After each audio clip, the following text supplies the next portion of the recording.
که ما ته په تورې شوي کې ودرېږي د هرې ادارې سره یې زه په سر باندې ولم د هغه پور دانه څه صفا درته وایم عزیزانو خبره به صفا سره کوو عزیزانو زه یو ور بیا دا وایم په دې پښین کې ما ته چې کوم ترست یا ما ته کومې دمکې راکول کېږي یا په سوشل میډیا باندې ما نن دا کرنل ته مې وویل نن دې ته بیا وایم که زه پر دې خاوره پر دې وطن باندې منځه ولاړم زما کاتلان ریاستي ادارې دي موجوده کبابي کې لاړم دې څه دی که په پښین کې زه شهید شوم دا ولس به د ما سره تا کول کړي دا پښتو به کوي زما په یار به د دې خونې خلاف کار کېږي موږ د ژوند تاجران د پي ټي ایم سره مختلف پښتو کړی په دوه دوه پیارو کې راغلي به یو د پیارونو په موضوع پسې کار کېږي بیا زموږ د جوګاري کزدار کنګله ملک په یار ځکه سم درته ښم دا دلته چې دا موږ ته یو کور سودا وړي افغاندار چې پرچي راواسي هغه پرچي په قرآن چې زور غواړي د دوی په یار قسم په قرآن کې یو حیثیت لري او پر موږ چې په یار نه قسم په قرآن کې دا زور فرق راکوي چې واحد هغه تنظیم دی چې تاریخ دی په کار دا چې د پلټفارم د پي ټي ایم د پلټفارم باندې موږ که سیاسي دي که غیر سیاسي دي که ژبني تاجران دي کار هغه څوک دي پر دې جرمې لاندې موږ د تاریخ په مخه ولاړ عزیزانو خبره دا ده چې زه دا ټیم دلته چې راتلم هم د پیرانانو سره ووتلم دلته ورغلي وو موږ ورغلي دې دپاره وو چې موږ ګس سکرټر چې دا کم پخوا خو تر ډېر رش و ډېر دنیا به وه بیا زموږ د علاقې خلک په دې کې څه پوښتنه وچلول چې د هغو خلکو دلته یو کردار نه و نو بیا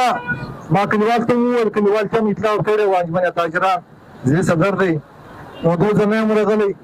ما ته ناوخته زه بادر پخوا تللی وم رالم پر هغه مجلس و دې ته ما څه ایجنډه چیشتولې ایجنډه امنامانه دهشتګردي دغه اوس په شوکنتیا ملک خبره ده کرنل را معلوم نه و څه نومېدی ایم آی ایم پکې ناسته وه ایس آی ایم پکې ناسته وه خو دا شی اوس زموږ خلک نه و شته تا بیا کوڅې خالي وې نو زه چې په لاس وم ما کوڅیانې ډېرې خلک نسته همدا داسې په شاک میسج باندې مجلس و موږ چې کوم مجلس ورته وکړی ځان د دې خلکو سره یو دلیل یو شی نه و دوه درې شیان مې په ګوته کړو د دې په حواله باندې دلیلي سپوس اوس بدبخته ورځ په دا ده زموږ د هغه خلکو دپاره راوتلي چې هغوی پر موږ پام کوي ما دا ورته وویل چې نن تمه یې مې پوزه هغه په دې چې دغه کم زموږ شهیدان چې وروستو لیري ځلکاران د ملیزې په چوکۍ باندې هغه په نامعلومه کې دي نامعلومه څوک دي هغه ګوتو معلوم دي څوک دي دا بل سرجنټ وایسر څو په هسپتال کې دی هغه ژوندی دی د هغه څه نه دی معلوم بیا ما ورته وویل چې ټیک ده دا نه دی معلوم خو چې څو عمر مخکې میجر سردار چې د حمیدالله صاحب په منظرۍ کې وویشتل څو هغه خلک چې شا وویشتی دا سړی ما شپږ واره وسرکار ترسولی چې په داسې کې ناست دی ما ورته ورته وویل اوس هم وایم کېدای چې دا خبره په سوشل میډیا د هغو ته ورسېږي نن چې زموږ د علاقې رسالدار میجر په سره غرمه به شهید کېږي سړی معلوم دی مخکې به د دې څلور کسان وسله وو اوس یې 15 کسان وګړي کړي دي اسلحو سره د ګمان یې تړلي دي په دې ریاست کې زموږ په دا موجوده ډي سي صاحب تمام ادارې په دې کې دومره جرأت نشته چې په دا خلک سروزي او پر هغه ځای وولي او پاته سو زموږ د وطن خبره عزیزانو ښکاره خبره ده ښکاره خبره ده چې دلته کوم وارداتونه کېږي زموږ په دې ملک کې چې هر ځای کېږي هلته به د پښتانه په آبادي کې کېږي او موږ بې انتفاقه یو موږ پر دې باندې کتنم داسې سټیند نه دی اخیستی سیاسي پارټیانې دي اختلافات به څه لري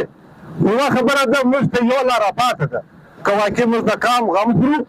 او موږ د دې خاورې غم خورو یا موږ به ځان ته په پښتنو باندې وایو پي ټي ایم واحد هغه تنظیم دی چې تاریخ دی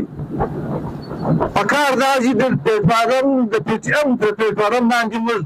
که سیاسي دي که غیر سیاسي دي که ژبني تاجران دي کار هغه څوک دي تر دې جرمې لاندې موږ د تاریخ په مخه ولاړ عزیزانو زه یو ور بیا دا وایم په دې پښین کې ما ته چې کوم ترست یا ما ته کومې دمکې راکول کېږي یا په سوشل میډیا باندې ما نن دا کرنل ته مې وویل نن دې ته بیا وایم که زه پر دې خاوره پر دې وطن باندې منځه ولاړم زما کاتلان ریاستي ادارې دي موجوده کبابي کې لاړم دې څه دی که په پښین کې زه شهید شوم دا ولس به د ما سره تا کول کړي دا پښتو به کوي زما په یار به د دې خلکو خلاف کار کېږي عزیزانو زه پې ته قسم اخلم د مودې علاقه دومره بېرېږم دا د کوم چا سوچما راخسې ده بتخوره ظالم غل ډاکو منشا پوشه د دې وطن د دې خلکو ذاتي ادارې او د دې وطن چې څوک په مردۍ کې دا کارونه کوي په والله د خلکو څخه بېرېږم او دا خلکو ته دا وایم که زه چې په سفر یم زه هم په سفر وم که د ما سره د چا کار زما همداسې ما د ټلیفون کې په کراچي کې دا واقع وشوه ما یو څو د شپې ویشتلو مازې به چا ادارو هر چا ته د ما سره چې هر چا کار زه به د بازار کې ځم ټلیفون ته وکړه ځم که ما ته په تورې شو کې ودرېږي د هر ادارې سره یې زه په سر باندې ولم د هغه پور بیا نسه صفا درته وایم عزیزانو خبره به صفا سره کوو دلته چې څوک سر پورته کوي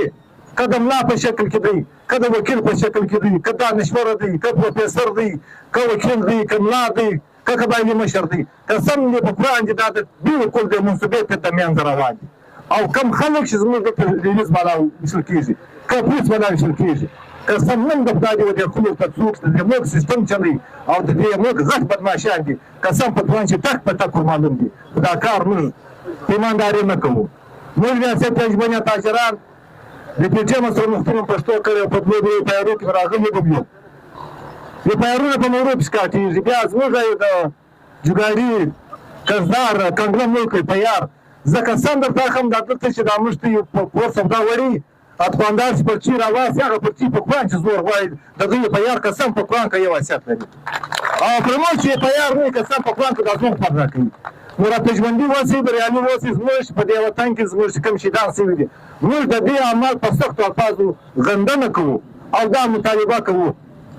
چې یوې ادارې دي دوه ادارې دي د دې ښکاره کېدنګه د دې نیوانه د دې ذمهواري ده او موږ به دا قسم سره کوو چې د هر خوا زور باندې راځي هغه کسان چې پی ټي ایم ته جنډۍ لاندې هر وخت حاضر دي زما خو د سره قسم دی دا مې د سره پښتو ده چې تر څو پورې ژوند نه یم زه به پسې ملګری یم په هره لار به ملګری یم که یې په یار کې چا راستلی راځي یو ګام په والله که درته چاته څم نو زه مشران راغلي خاص کر ملا مرلا به یو سرور به راغلي دي نور وخت زه به غوښه کوم یو جام مننه کور ودان ډېره مهرباني